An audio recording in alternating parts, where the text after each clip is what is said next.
entertainment, 100% electricity, 100% Pipebomb Radio with your host, Felix Olmedo. To be the man, you gotta beat the man. And Austin James.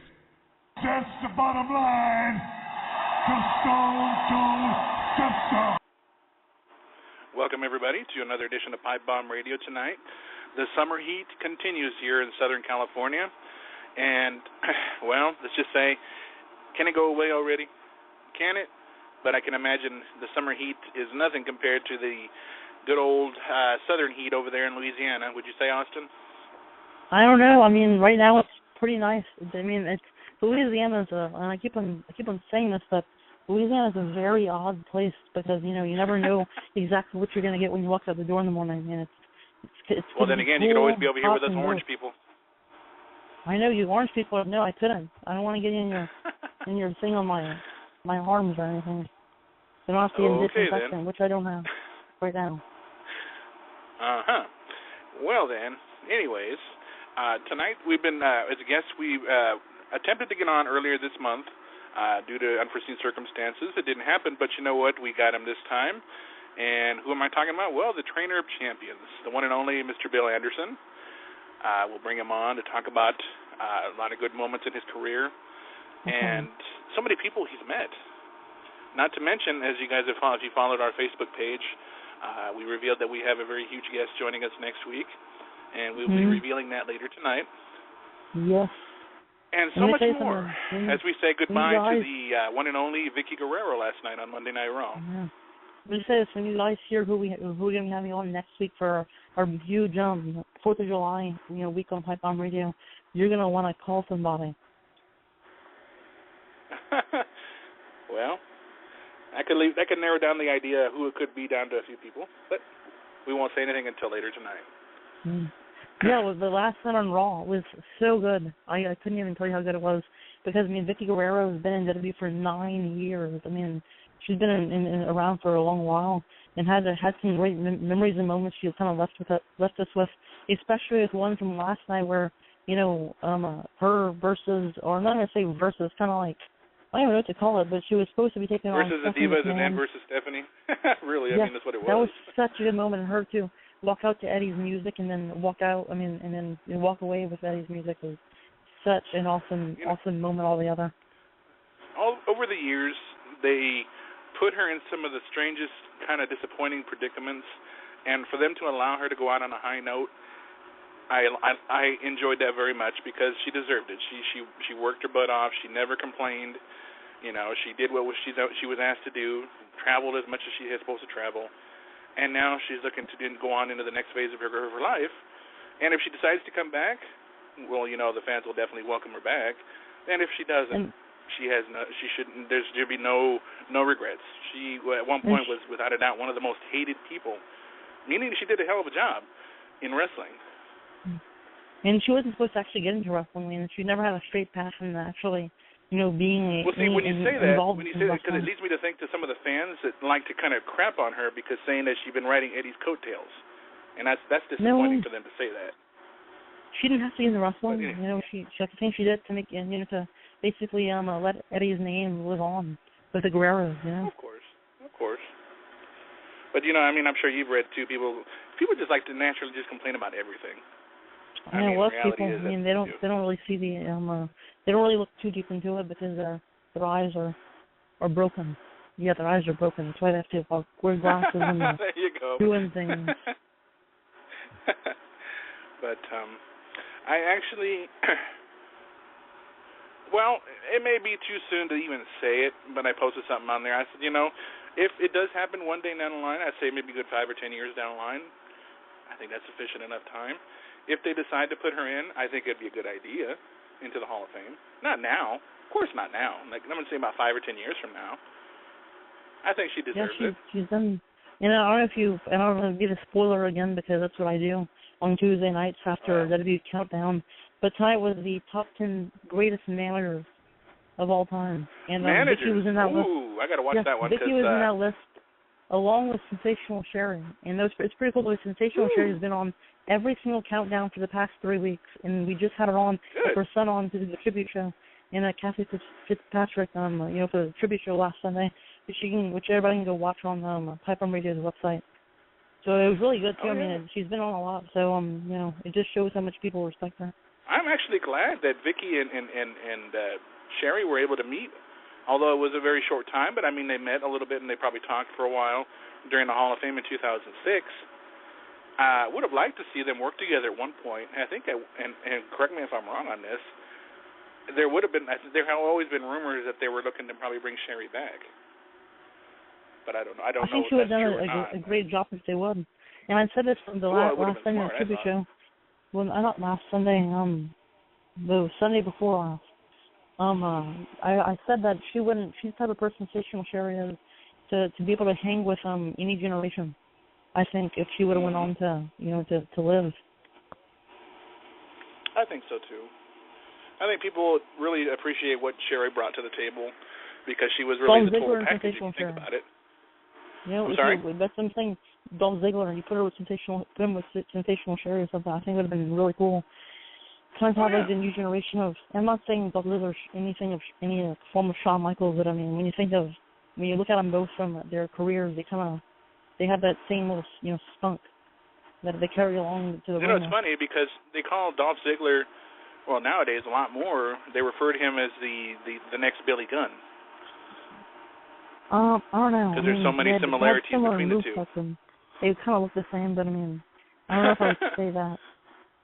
Well, I mean, you're more observant than most others, but because they look at the outside, the package, then as far as like his look, his finisher, his everything, rather than look at the actual person himself. I totally look at the inside of the package. No, never mind. I don't look at the inside people's packages. Oh, jeez. Come on, Austin. You know what we're talking about here. We're not talking. Leave the crazy thoughts out. We're not talking crazy here. But anyway, moving forward. Okay, never mind. So I was talking about as far as the person himself. The way they look, everything. Never mind. Austin, you're having a bad day today, son. It's okay though. I'm here. I'm doing great. Nah, I know. All right. Well, you know what? We're not going to keep the people listening, waiting any longer. Then I go ahead and place the call here. Anyway. Excuse me? I said nobody wants to listen to you anyway. If that were the case, never mind. Anyways, here we go.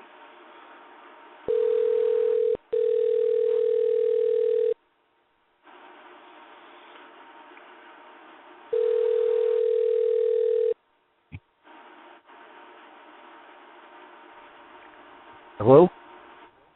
Hello, Mr. Anderson. This is Felix in Austin from Pipebomb Radio. How you doing? I'm doing wonderful, thank you. How are you? I'm doing great, and I'm glad you're feeling better. I can't imagine how you really must not have been feeling all that great, considering when you're sick, especially during the summer, and you live in Arizona. I can't even imagine how much that was not fun. Yeah, it's 105 here every day right now. And, I was sick for 2 weeks, and I was really bad. Went to the doctor 3 times to try to get over there. What's that? I'm sorry. Wasn't it just when? I believe you'd actually gotten sick right after you came back from Cauliflower Alley, right? Yes, yeah. Actually, about the day I got back home, and I was so happy. I had such a great time up there, and I was on vacation for a week in Vegas, and came back, and literally within 24 hours, I came down with the flu and hit me hard, really hard. I had a lot of chest congestion, and it was really tough getting through it. And I can't imagine how much fun you would have at the Cauliflower Hour Club, a few weeks ago. But there's so many legends there at one time, and that's where they kind of all unite every single year. Yeah, it's a great organization, and next April is the 50th anniversary, and I'm really looking forward to that. And I've been a member for 30 years. Wow. Texas Red Bastine got me involved in 1985, so almost 30 years. And it's been a great organization. I met so many legends of the business, people that I idolize, through the years. Johnny Valentine used to go, and Buddy Rogers, and Iron Mike Mazurki founded it. You know, so many legends of the business and men that laid the foundation for guys like me to ever even want to get into wrestling 30 years ago. So it's a fantastic organization. I'm really proud to be a member. I'm a life member also, and I've been honored in 2000 at the Riviera Hotel in Las Vegas. I was honored, and Jim Cornette gave me my award, and I've known Jim since 1975. Wow. So yeah, so we go way back, and it was a real honor, and I got to, and that was in 2000. I got to really have a chance to thank a lot of people that inspired me that were in the crowd that night. The Crusher, Reggie Lasowski was there. He was being honored also.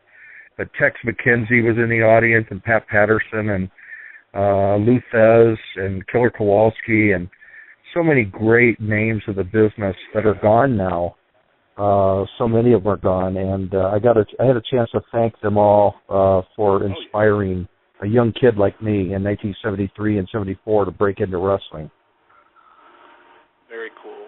And actually, that was going to lead into my first question for you.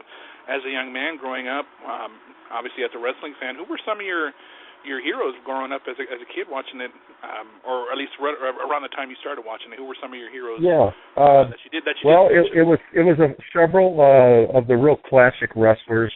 Bob Backlund was a favorite of mine. I really liked Bob Backlund, but I liked Jack Briscoe and Dory Funk, Terry Funk, and Dory Funk Jr. and guys like that were an inspiration. Vern Gagne. I admired what we used to call scientific wrestlers back in those days.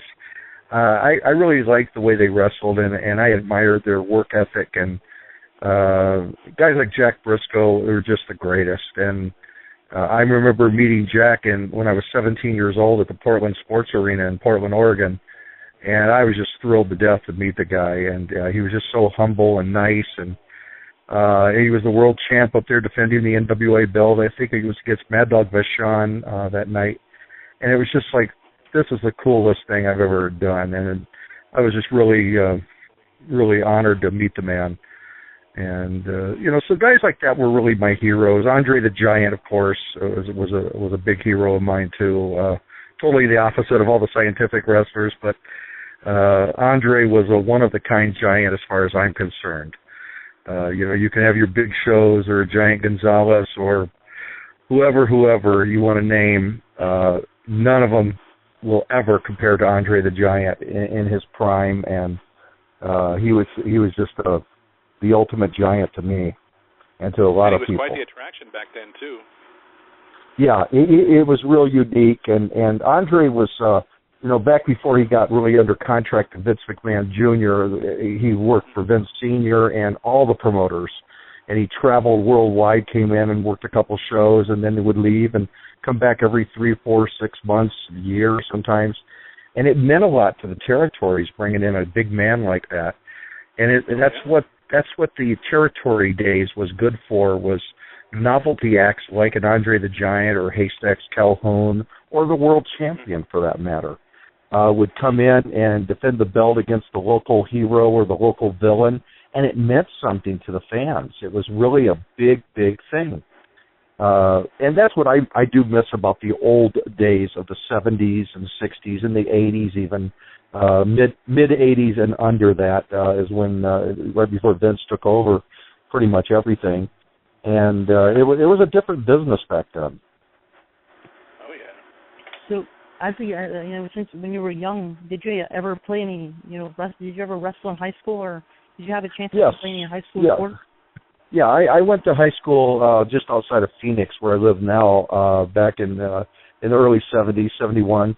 And I wrestled in high school. I also I attended 6 months of school up in Portland, Oregon, and I wrestled I lived in Milwaukee, Oregon, which is right outside of Portland, and I wrestled on the high school team up there too. And in fact, I wrestled in tournaments opposite. I was a different weight class in a different school, but Matt Bourne was, or it was Matt Osborne, was going to school too. We were the same age, and he was at a different weight class in a different school, but we were in tournaments together back in '73.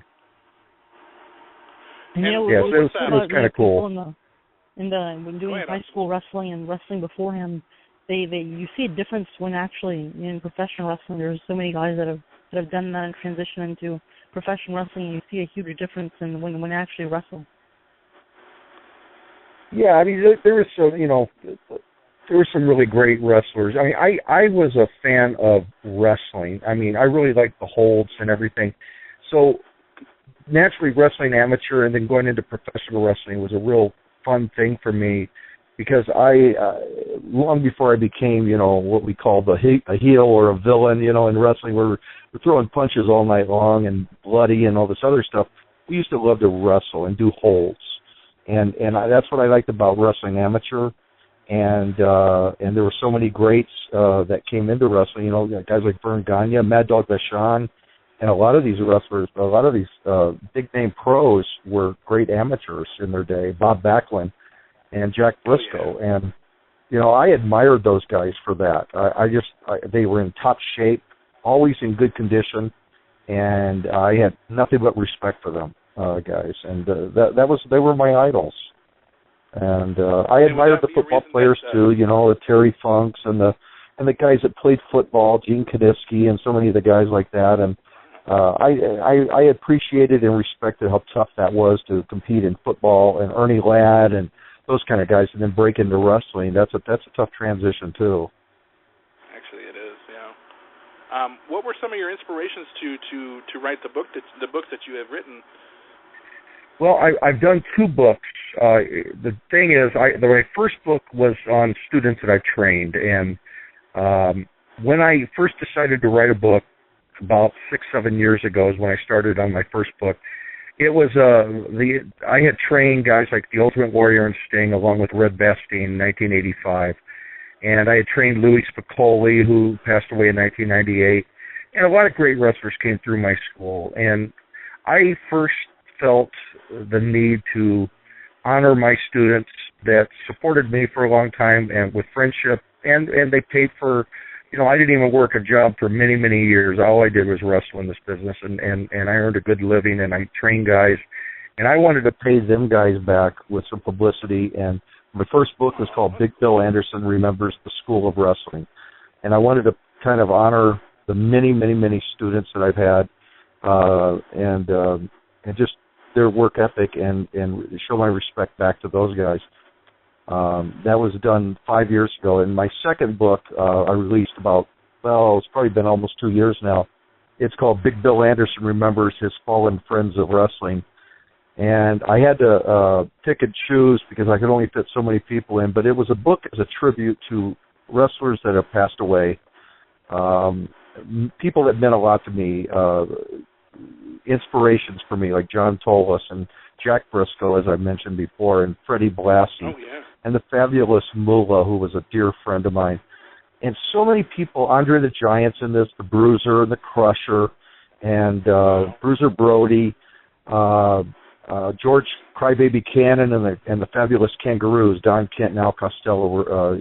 Al Costello was a good friend of mine. George Cannon was a good friend.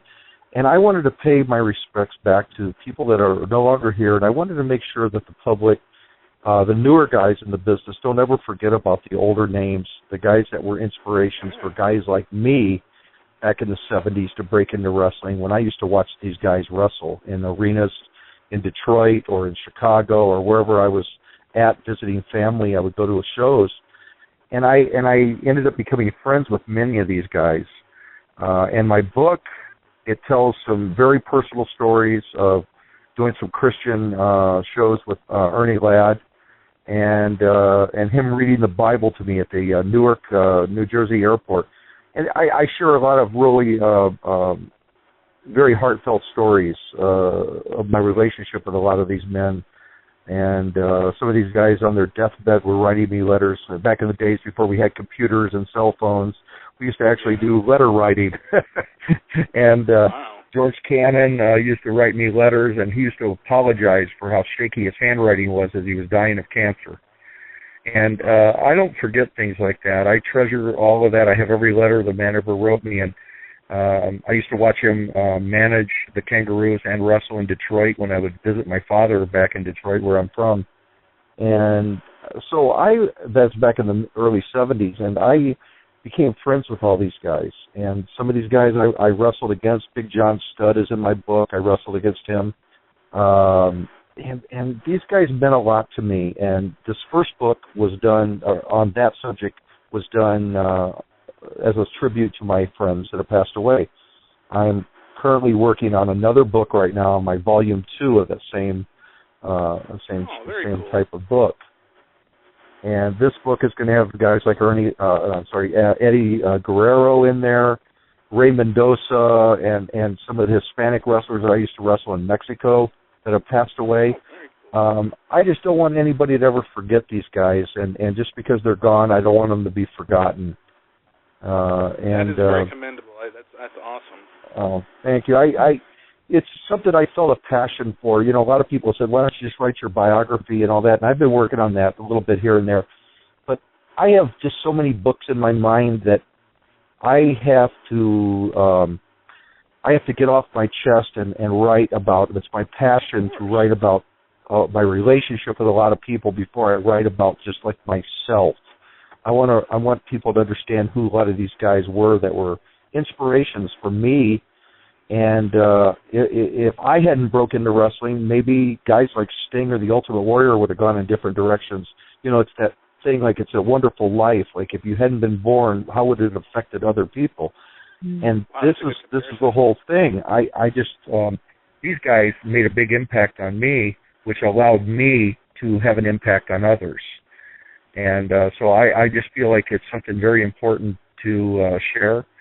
And so that's kind of what I'm doing right now is writing, and I'm really not involved in the wrestling business too much anymore, except attending reunions or occasional book signing or that sort of thing. That's where my mindset is at this point. With one of my all-time favorite managers, I have to bring up because a few months ago, I'm going to say late last year, I had posted on one of my fan-run pages on Facebook for Bobby the Brain Heenan. And I posted one of your pictures on there, and that you've taken with him. And people just love to hate Bobby, but he's done so well with his career. And I try to express on that page, just because his health looks like it's not great doesn't necessarily mean he's gone.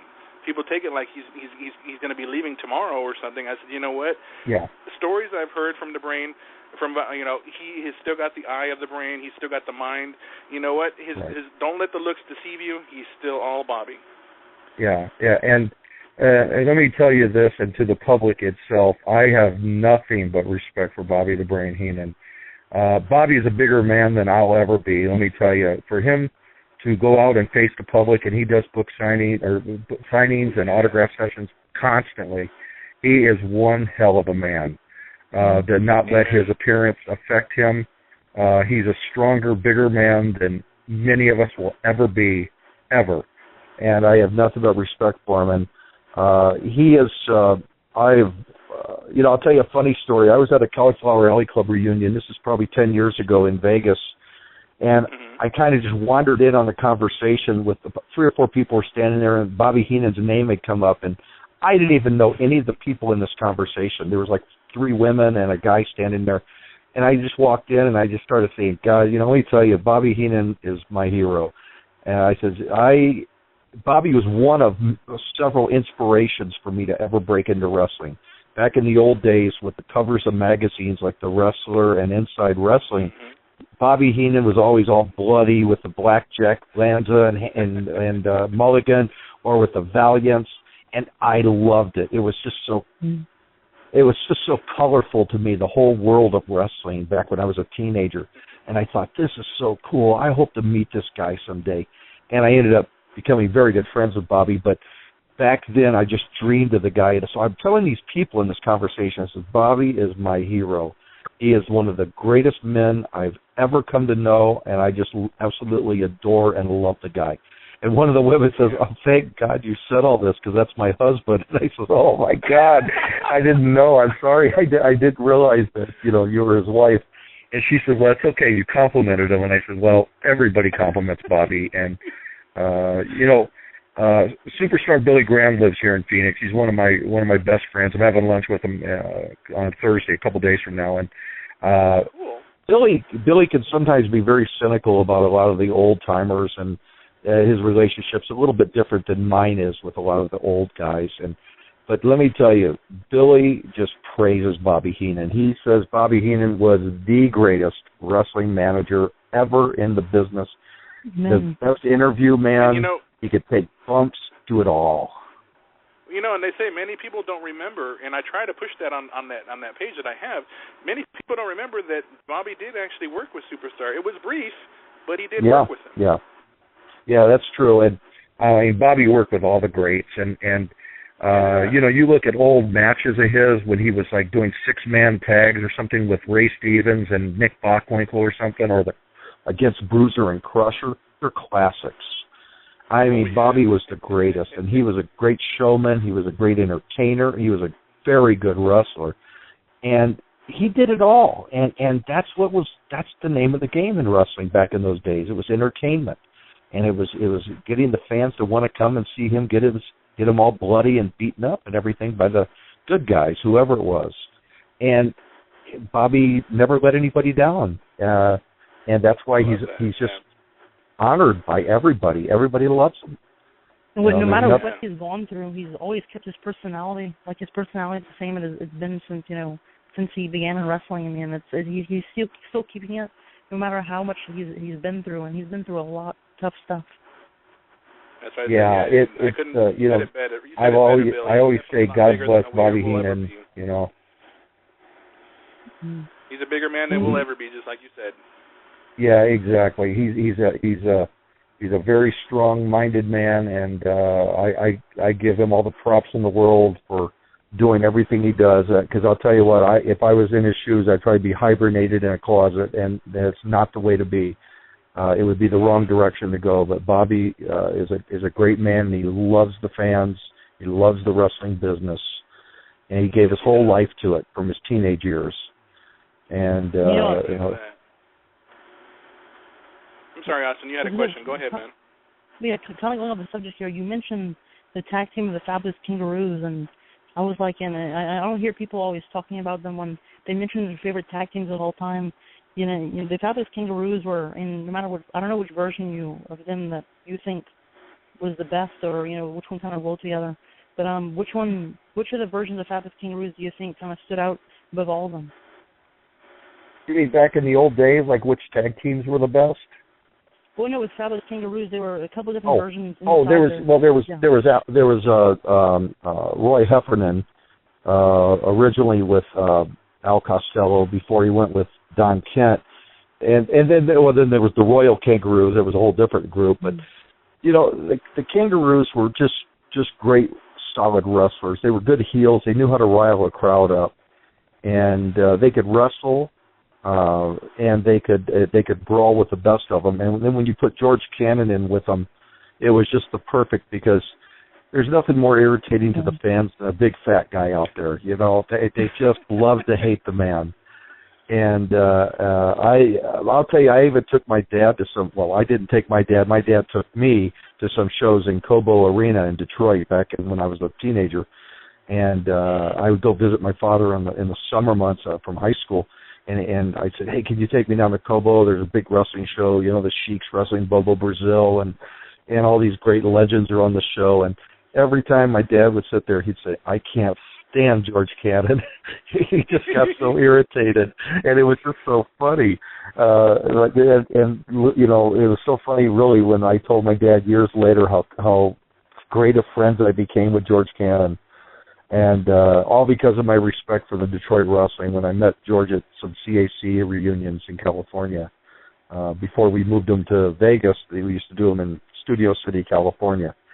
And George would come out there, and I met him and Al Costello and a lot of the wrestlers that used to go wrestle in Detroit, Big Tex McKenzie and So many guys like that, and I just told them, man, I said, you guys were my heroes when I was a teenager. I used to love going to Kobo and watching you guys, and they thought it was great. And let me tell you, when I first met the Sheik, Eddie Farhat, the original Sheik, in Japan, I was on 5 tours with him and Sabu, his nephew, back in 91, 92, 93, 20-something years ago now. But the first thing I said to the Sheik when I got out of the airport and I met him on the tour bus, he was waiting on the bus. They were picking us up at different terminals.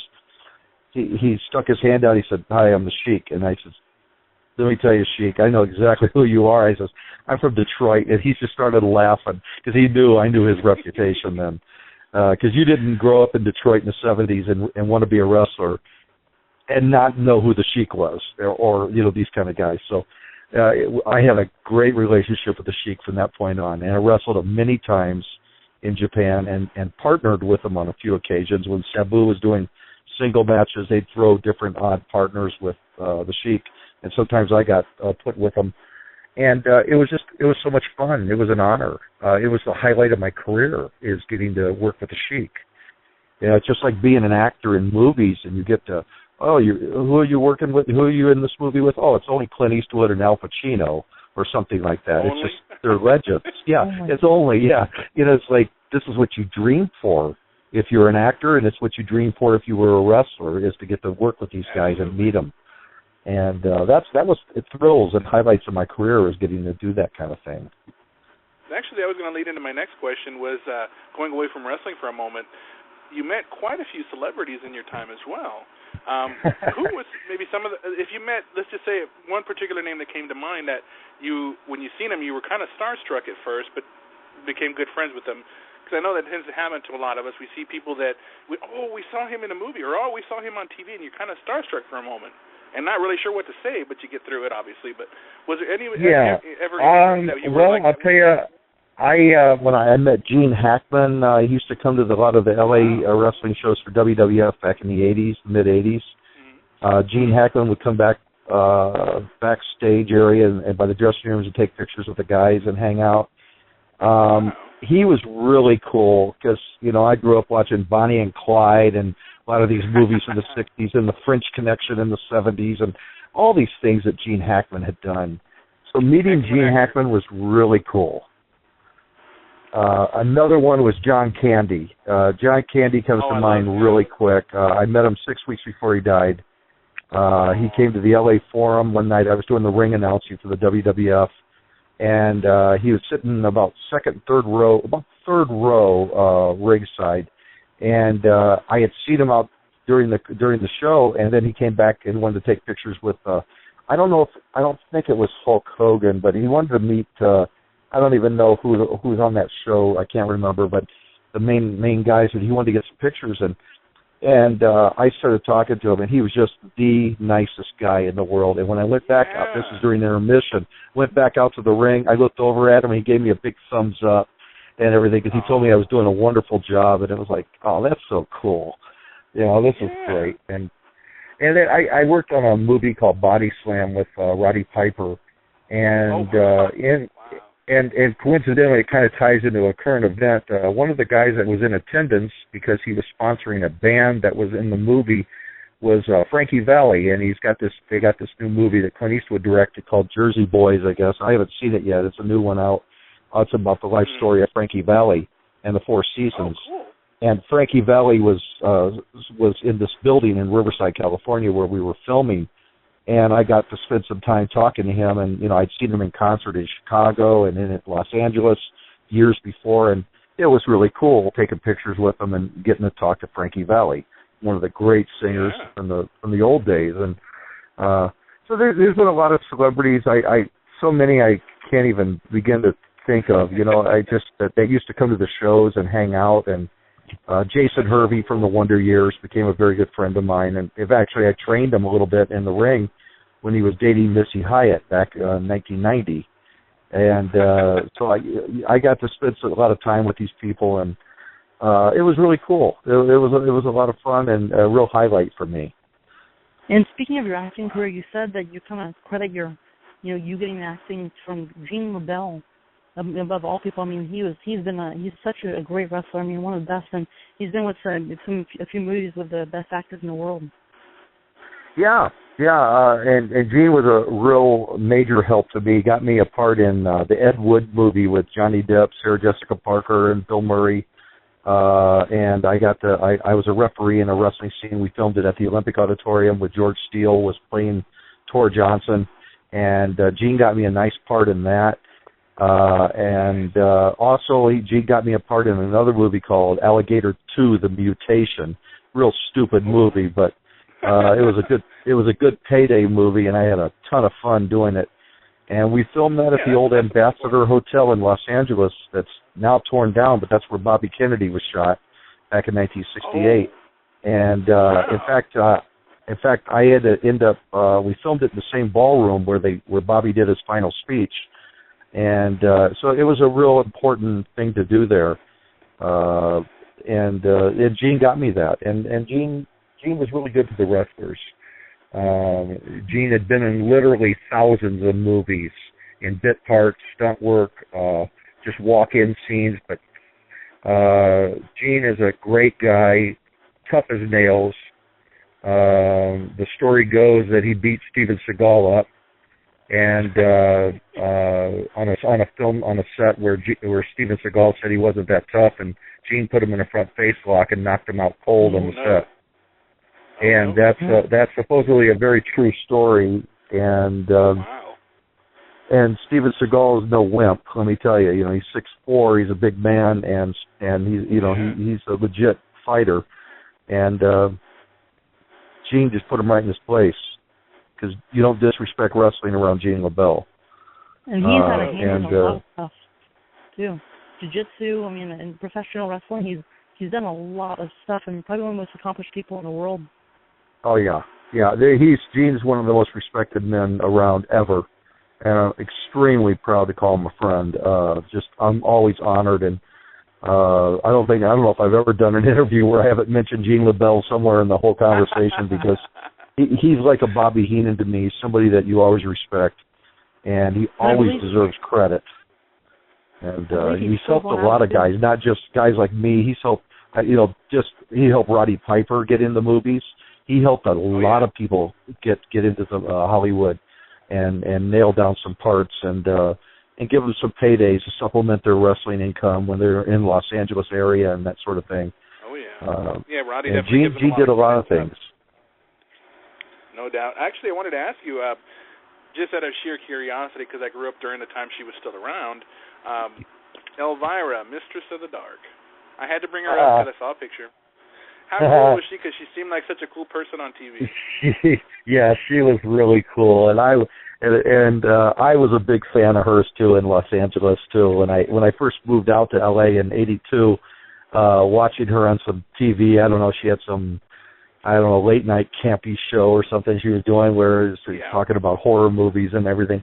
So I was a big fan of Elvira's. And she came down, I think that was at WrestleMania 2. I had set up the cage for Hogan against Bundy, me and a bunch of the LA wrestlers and everything. And Elvira was there, Tommy Lasorda, oh my gosh, Robert Conrad, who I grew up with watching in the Wild Wild West, and so many different TV shows, Baba Black Sheep and all this stuff. So I was a big fan of these guys. And look at Lasorda. I mean, he's the greatest manager for the Dodgers ever, the great hero of baseball. So I was in all of them all. And then, of course, Elvira. She's just so sexy and hot. It's just, oh, my God. And she's so friendly. Yeah, she knows how to... really, the camera's a friend of hers, let's put it that way. She knows how to take a picture. That woman is just remarkable. And the only thing I hate about that picture is I got a really stupid looking mustache, and I'm only about 190 pounds in that picture. So other than that, it's a great shot. And it's a great shot of her. She doesn't change at all. She looks pretty much the same now as she did back then, and that was that was 30 years ago, 25 years ago. whatever. I've actually been following a lot of the pictures that you've been posting as well, where you would stop by. Because I think the most recent one I saw, it just came to mind when you stopped by the gravesite of the late Eddie Guerrero, and it just brought back. Eddie's buried. Eddie's buried here in Phoenix, and I go by his grave every now and then and just kind of pay my respects. And Eddie was a good friend. I wrestled him many times in the early 90s when he was just breaking in, just in his first few years of the business, living around L.A. I wrestled him. I wrestled him in Tijuana. I wrestled him in Los Angeles, and of course I wrestled all the brothers, Mondo Chavo and Eddie and Hector, all of them through the years, and nothing but respect for the Guerrero family. And Eddie was. And I was at Eddie's funeral in 2005. Superstar Billy Graham presided over the funeral because Vicky Guerrero asked him to here in Phoenix. And a lot of people have asked. I saw posts. I didn't comment on anything on Facebook when they asked, like, why on earth was he buried in Phoenix versus being buried in El Paso? Silly comments, but I know, and so many people are like, why is he in Phoenix? Well, first of all, he was living in Phoenix at the time, and the thing is, you got to remember how distraught Vicky was and how caught off guard everyone was with his death. Yeah. I believe he was 38 or somewhere right there, and he was in the prime of his life. He looked fantastic, and who would have thought that was going to happen? And it caught a lot of people off guard, and Vicky had him buried here in Phoenix, and it was one of the most emotional services I've ever seen in my life. It started around 9 o'clock in the morning and went all the way to about 8 o'clock at night when the last people were leaving the cemetery. It was an all-day cry fest for everyone involved. And I just finished writing about it in my book. In my next book, I have a chapter on Eddie Guerrero in there. And I go through a lot. I talk about a lot about the funeral and that sort of thing, and how emotional it was to everyone in attendance, and saw the biggest, baddest men in the business cry like babies, and not just one time. I saw them cry for hours and hours and hours, and it was a real shock. Eddie was a real respected man in the business. He's one of my all-time favorites. I mean, seeing it last night, I don't know if you watched Raw or not, but Vicky, it was her last night in WWE. She was leaving the company, and she used Eddie's theme. She's never done this before. Since she's been there, she's used Eddie's theme song to come out to and to leave, WWE with, and I thought that was so cool. Because when his music hit I swear to it's like it was a shock of electricity went to my heart. I missed that unfortunately, but that's really powerful. It is. And this is one thing you gotta I know Vince McMahon is somebody everybody knocks. He's easy to knock, I guess, but he gave her a job after this happened, and gave her a viable income for her family, and kind of let her get her emotions out there, and not just harbor them in, keep them in, and sit at a house and cry and be depressed and everything. Got her out in the public and got her moving and busy, and gave her an income. And this is some of the many things good that Vince does do in the business. And I think that should be noticed. Yeah, exactly. And I'll tell you another thing. A lot of people don't know this, and in fact, I can tell you that 99.9% of people do not know this. But back many years ago, when Ken Patera was in prison, him and Mr. Saito, Masa Saito, when they got in a fight they threw a rock through a McDonald's window or something. This is back in Minnesota or wherever it was, and then they beat up a bunch of cops in the hotel room. I don't know if you guys remember this kind of story back from the 80s, but they served time in prison, Ken Patera. And while he was in prison, he wasn't even working for Vince. He was working for Vern Gagne at the time. Vince paid all his bills, paid his house payment, paid his car payment, and did all of this to allow his family to survive while their husband and provider was gone. And these are some things, and I know this firsthand because I was living with Red Bastien in 1985, And Red got letters from Ken Patera when he was in jail, and this is how I know this to be a fact. And Ken told Red, he says, I don't know where I'd be without Vince McMahon. So these are some of the things people don't know, the good that he does for no publicity whatsoever. I shouldn't even have probably told this story, but it's a long time ago. It's almost 30 years ago. I don't think it's going to hurt anything now to say. But the point is, we all knock Vince for destroying the business in many ways that we don't like, but he's done a lot of good for a lot of people too, that would otherwise have been literally distraught or out on the street somewhere maybe. And so he's got his good side too with his money and that sort of thing. What was your first impression of Vince meeting him for the very first time? Oh, just Vince Jr. I should say. Oh yeah, just when you walk up to him, you know he has a presence that's he's the boss. It's just it's hard to put into words. He has a commanding presence of what's the word? Of confidence and success. And you just look at him, and you know he knows what he's doing, and he's got things under control. So it's just it's a commanding presence. Pardon me?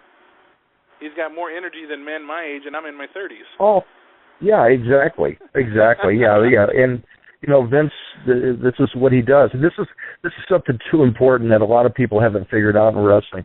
This is why nobody will ever defeat Vince in trying to run a promotion against him. This is why Ted Turner failed, Eric Bischoff, and everyone else will always fail, is because this is Vince's legacy. This is his business. This is his family. It's a family-run thing. And when you're fighting for your family, you always work a lot harder for it than when you're fighting for some company and using other people's money, that sort of thing. No one could ever compete against Vince. And believe me, I worked for a lot of people that tried and thought that they could. There was a guy named Herb Abrams back in 1990. That poor guy lost millions. He thought he could compete against Vince. It's a joke, and so many others like that. I worked for a guy named Paul Alperstein that ran the AWF, American Wrestling Federation, and we did tapings in Tampa, Florida, and Chicago, and I was a ring announcer for this guy back in the mid-'90s. He lost millions trying to compete against Vince, trying to get TV, hiring the Road Warriors, hiring, oh my God, he had hired, Jim Brunzell, Tito Santana, and all these different guys that used to work for the bigger companies when they were not under contract. This guy brought them in and tried to run tapings and compete against Vince. Lost everything over it. You can't compete. Dixie Carter's going through it now. You can't compete against Vince. He's got a monopoly on the business. And that's what I've always mentioned too with Dixie Carter. She's got to kind of distance herself from WWE as far as making TNA more of an alternate type of idea for the fan to watch instead of doing a lot of. I'm not saying that they do everything like WWE, but it's good to be different. But Austin, I'm sorry, you had a question there. Yeah, they lost so much talent. They squandered it. They lost it, and I don't know.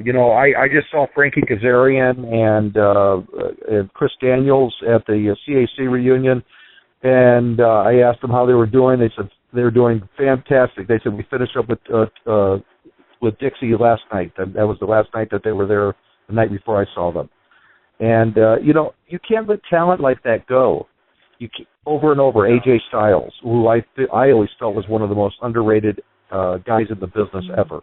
I thought he was just a hell of a wrestler. And you can't let these kind of guys be squandered away and let them go off to other promotions or, Ring of Honor or whatever. You can't let them go. You got to keep them under contract and use them because they were the backbone of the company.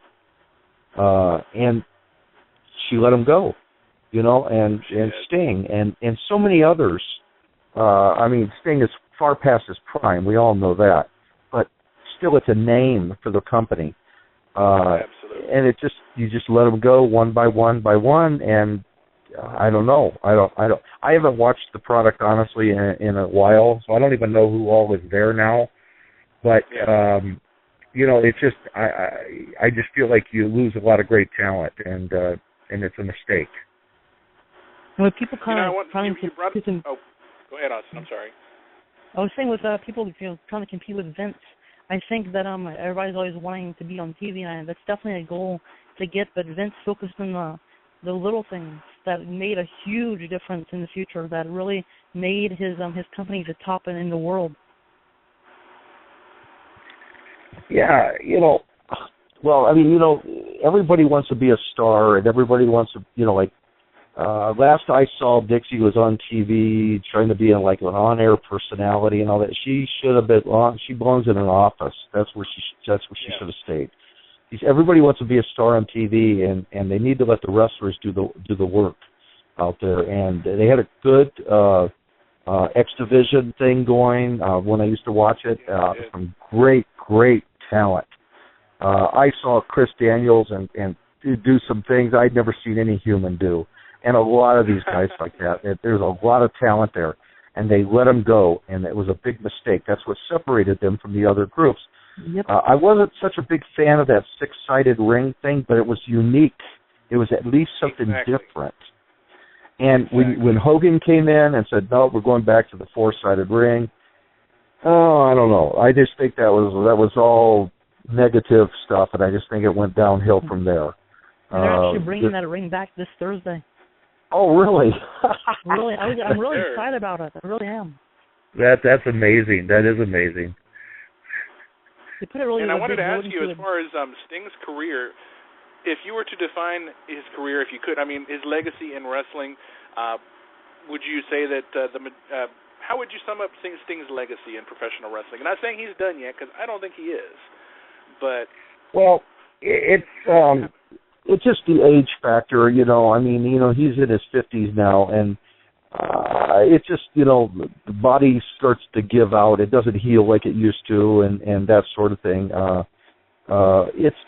He's made his name. I think it was kind of really a unique thing that he went so long and had never signed with Vince, and mostly that was because of the schedule. He didn't want to work a schedule like that with his family and his kids growing up.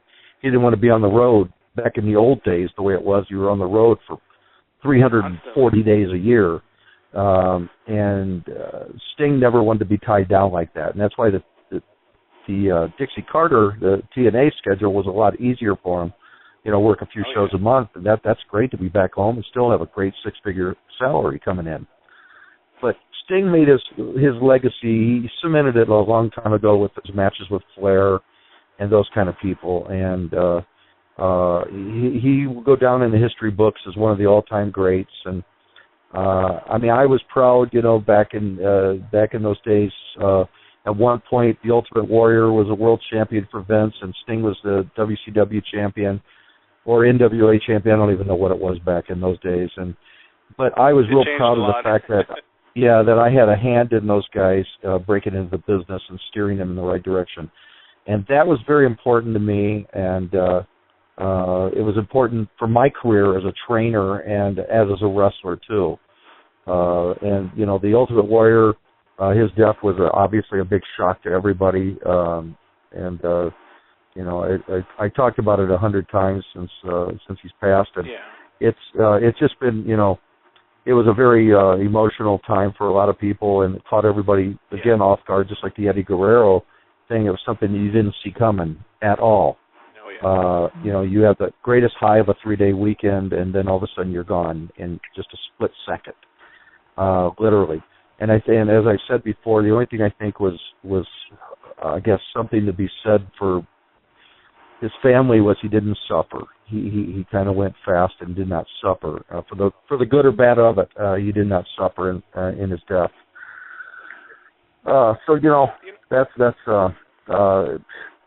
They made a name for themselves. Sting, Warrior, it was an incredible thing. They came around at the right time, and that's what the name of the game was. Hogan came around at the right time in the late 70s. It's just the way it was. I wanted to ask you. It's not even a question really, but for those who want to learn more about Bill Anderson and the journeys he's had, definitely going to refer back to your website, BigBillAnderson.com.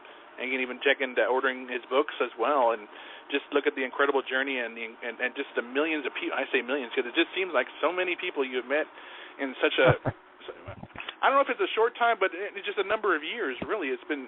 Yeah, well, everywhere I went, so I think that's the thing I prided myself on. I became friends with people, and I wrestled with the greats in the business, whether it was Randy Savage or Kurt Hennig, or I was in the ring with all these guys, Bret Hart, Jim Neidhart. I've wrestled the Rockers, Michaels, and Jannetty. I've done a lot of things, and I'm very proud of it. I met a lot of people and became friends with a lot of people. And friendship meant everything to me. And that's why I still attend reunions like the CACs, because I get to see my old friends. But that's what I write about in my books, is the depth of these friends mean everything to me. So I'm leaving a legacy for my son to know who I am and what kind of a man I am is by writing about my friends. I think that's the best thing I can do to educate him on how important friendship is and the bond we have in our wrestling business. I have to ask right off the bat, I know Austin and I have been discussing it, would you be opposed to ever coming back to doing a part 2 with us? I would love to. Yeah, it would. Anytime you would like. So much fun. This has been so much fun because you know what? I myself, being in my 30s, I've always been a fan of the history of professional wrestling and just remembering those who came before us as far as the stars go today. And Austin, being a young man, and he knows so much about wrestling, and at such a young age, and that's why I was thinking so many people don't acknowledge the fact that age is just a number. He knows so much and he loves it with a passion.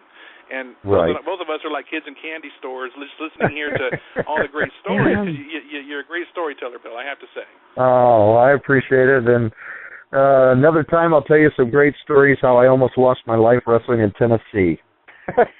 We'll save that for an adventure of another time. I was freaking out when I heard you were going to be on. I was freaking out when I heard you were going to be on. I'm like, Bill Anderson's going to be on. Yes, it's amazing. And I'm talking to Bruno Sammartino, Ivan Cole, Blackjack Mulligan, and I'm like, when you come on, I'm like, I didn't have to say much. I'm like, this is so good. And I can sit here for hours and listen to you talk about wrestling, and it's so cool how you've actually, gotten the chances. People, and if you really think about it, not many people at all go out and accomplish what they want in their life, accomplish their dreams. And I mentioned this a couple of times on the social media stuff that people dying, and we always have the same story, the ending's the same. We live and we die, and it's in the middle, and you make your marks in the world. That's what really counts, and to making your legacy live forever. And exactly. But the thing is, I had a passion, and I had a desire, and I had a dream when I was 15 years old, and I accomplished everything I wanted to do in my dream, and I did it, and I worked hard for it. I sometimes forget about how hard I worked when I was a kid, growing up and breaking into the business, setting up rings, doing ring announcing, refereeing, learning my craft from the ground up. And that's what it takes sometimes. You can't just be a star overnight. You have to really work hard. And I loved wrestling. To actually come meet you out there in Vegas for the Cauliflower Alley one day. The 50th is coming up, the 50th anniversary in April 13th through the 15th of next year. It's going to be a great one. Cool and Brian Blair is the new president of CAC as of that year, and he's taken over Nick Bockwinkel's job, and it's going to be a great affair. My goodness. You know what? I hope I'm able to go up there and check it out because I've heard nothing but great things, and not only the stories you've mentioned, but also from David Fuller off of IHWE. We're actually visiting out there in Texas very soon. Yes, I'm coming out to Fort Worth, Texas on September 28th, my first time ever in Fort Worth. So I'm really honored to do that.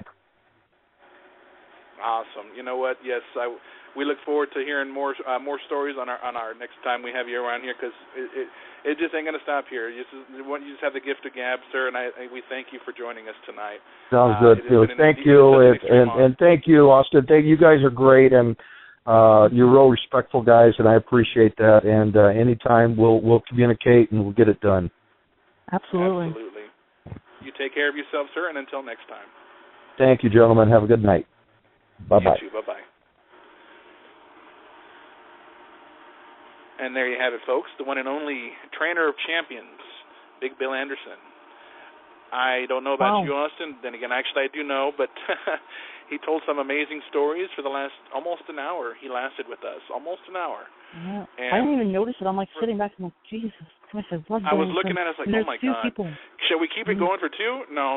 You know what? Best things are saved for another time. You know what? I'm sure he's got a lot more stories to tell.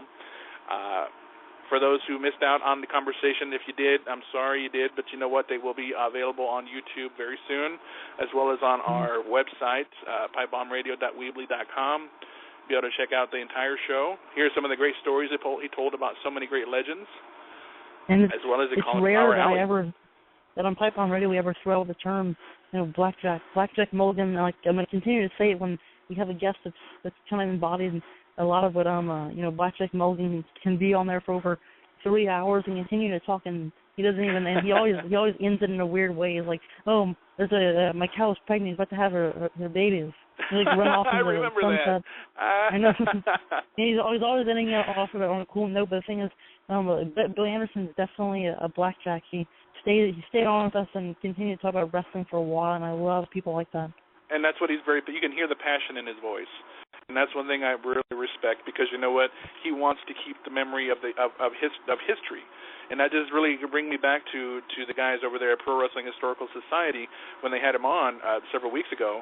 And that's all he talked about was the history, and Greg and him just have great chemistry and just talking. And I was just like, my goodness, we've got to get. And then I heard him on David's show not long after that, and I was like, God, we've got to get this guy on the show. I don't care how we do it, we got to do it. And I'm so glad we did. Such an honor, and you know what? I've had a lot of fun talking with, especially with the stories of Bobby. Oh, he's definitely one of my all-time favorites. As obviously anybody who's listened to the show, they know. Mm-hmm. Bobby is awesome, and Bill Anderson is one of a kind, too, when he comes to everything he's done. Oh, my God. He's probably met every single person on Earth. He probably would say that, too. No, I'm kidding. But now, folks, actually before we part ways for tonight, as mentioned when we started the show, we do have we're going to be announcing here our guest for next week, and the one who booked it, I'm going to let him go ahead and take it away.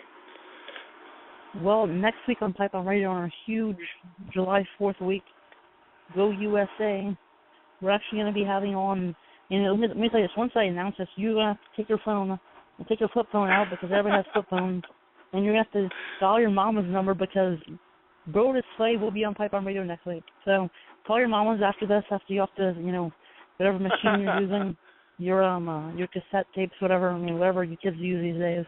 And Brodus Clay, call your mama, tell them we're going to be having him on next weekend. It's going to be so great. I mean, Brodus Clay is, he's done so much in WWE, and not many people know this, but he's been there for a while, and he's been in WWE since I believe 2006. I mean, he's been there for a long, long time, since they were with Deep South Wrestling as their developmental territory. And he's going to be on here with us next weekend talking about all of his stuff since being released from WWE. From the and what's it going to be up to now? Japan, at this point, a lot of people like to say when they leave WWE, and this is not a knock on WWE at all, but when they leave, it's like they have a little bit of freedom to come and go where they want to go and work where they want to work. Whereas when you're under WWE's umbrella, you kind of have to do what they tell you to do, because you work with them, you're theirs, And now Brodus gets the chance to travel around and meet all of the other fans in the independent circuit, and he gets to grace us with his presence next week. And we're not only going to talk about his wrestling career, we're also going to talk about his time at that. And he's so cool. He's done so much. He actually was the bodyguard for Snoop Dogg. Yeah, there you go. And you know what? One thing I would love to talk to him about, and I think he even mentioned this at one point, was big guys, big wrestling stars, like the big men, the big monsters of wrestling's past. Because he talked about some of them being his favorites. Who were some of his favorites? Let me rephrase that. He talked about some of the big monster guys. Pardon? He's a monster himself. He's 6'8". No, that's what I'm saying. Because he's a fan of the big guys. Definitely. And for those who called in tonight, I apologize. Definitely call in. The next time we get Bill, we'll definitely bring you on. Sorry, kind of didn't bring you out tonight, but there's a part 2 coming, rest assured. And the reason being, we always, let the fans, call in and talk. But I mean, we don't really want to interrupt Bill and what he has to say, and because he's a person that really continues the conversation and makes some really good stories that I hope everybody was, interested in listening to. I definitely was, and I mean, anybody that's a fan of the history of professional wrestling would definitely appreciate, what we just had with Bill. Make sure you guys check out BigBillAnderson.com for everything about Bill, and be checking out his books that he's got there. I am actually tempted to get some myself. First chance I get. Another Legends book I'm looking to get would be the Boogie Woogie Man. His story seems very interesting to me, and I've been talking with him about the book too. And I'm like, he's trying to convince me. I said, I got to get it. I said, I think I'm going to do it. I love him. I've heard a lot of good things about him. Yes, I mean he's awesome. I followed his Georgia Championship Wrestling with I remember the notable feud he had, and with what's his name? Oh my God, I'm on the spot here. I'm trying to remember his name. He had a really good feud with I'm gonna save it for next time. I can't remember his name. That's okay. I always talk about him too. I'm always talking about. I'm gonna continue speaking. It's not Billy Robinson. Well, no, you can speak about him, but I mean, not just him. I'm trying to remember the guy. Oh my God, I cannot. And it's a notable feud. I mean, people know about it. I always talk about it online. You see me posting about him, but I mean, I can't remember it right now. I don't know why. Well, I'm going to give you a couple minutes to think. I'll give you a couple minutes to think. I'm going to talk about Not Your Mama's radio show coming this Thursday night. Oh yeah, huge week. Huge week. What's that? It's a huge week on the show. Yeah. Well, since you already why don't you kind of reveal who is going to be the guest? Oh, and I keep on saying this, but I mean, this week's a really good week, but I mean, next week's going to be huge for, the guest that's going to be on. But I mean, for this weekend, for Not Your Mama's radio show, hosted by Oscar, former WWE superstar, management on a mission, and he's actually having on Brian, Adam Bomb Clark, and Tony DeVito, both guys who's been in WWE before. I mean, Tony's been they'll both be on together? Oh, cool. Okay. No, not at the same time. I think at different kind of time frames. You know what I mean. Yeah. Well, that's cool. That's going to be a fun show to listen to. Definitely a benefit. To me personally, I really think that Brian. Well, let's just say Brian. I can't remember which one he was. No, I'm sorry, that's wrong. But the Adam Bomb character, to me, could have gone a lot further. I enjoyed it for what it was during the era that it was in, and I just think that the whole character could have been used a lot better personally. But that's just my opinion. Yeah, that too. But I mean, it's just the guy was underrated to me, even when he went on to work with Crush in WCW, Chronic. Another underrated tag team right there that I enjoyed watching in WCW.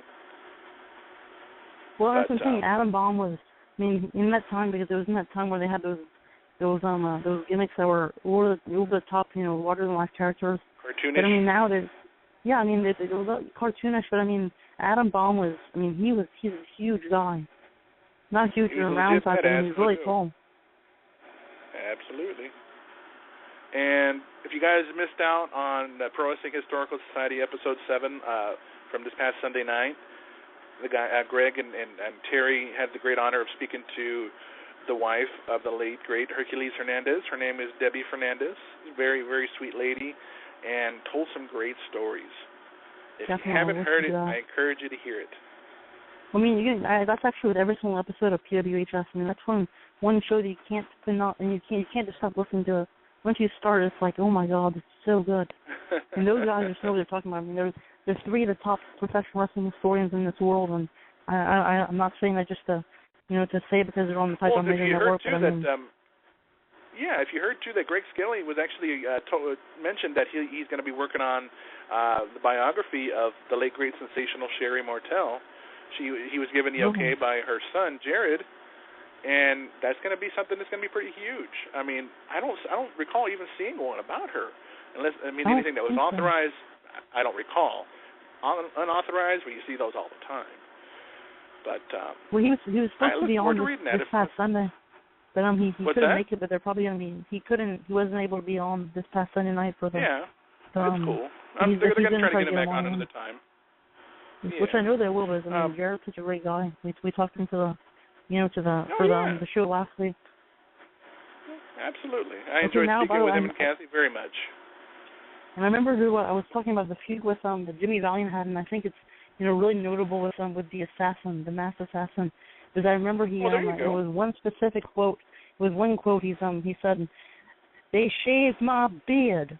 My son doesn't recognize me. Assassins, you took something from me. I'm going to take something from you. I'm coming to get that mask." I remember that specifically from him. I know he's so Jimmy Valiant's like over the top. I mean, he's awesome. And that's from Georgia Championship Wrestling, I think, oh my God, 1984, I believe. And he got that mask, by the way. He got it. Check out Austin the Historian. He's still in possession of it, too.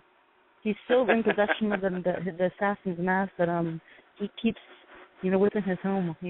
I love Jimmy Valiant. We need to get him on. We got to get him on, hopefully, for that. Stay tuned for that, folks. It will be one hell of a show. I think that'll do it for us tonight. We've mentioned every show coming up. Next week's guest. I don't think we left anything out. You got anything else you want to add, Austin? Maybe I forgot?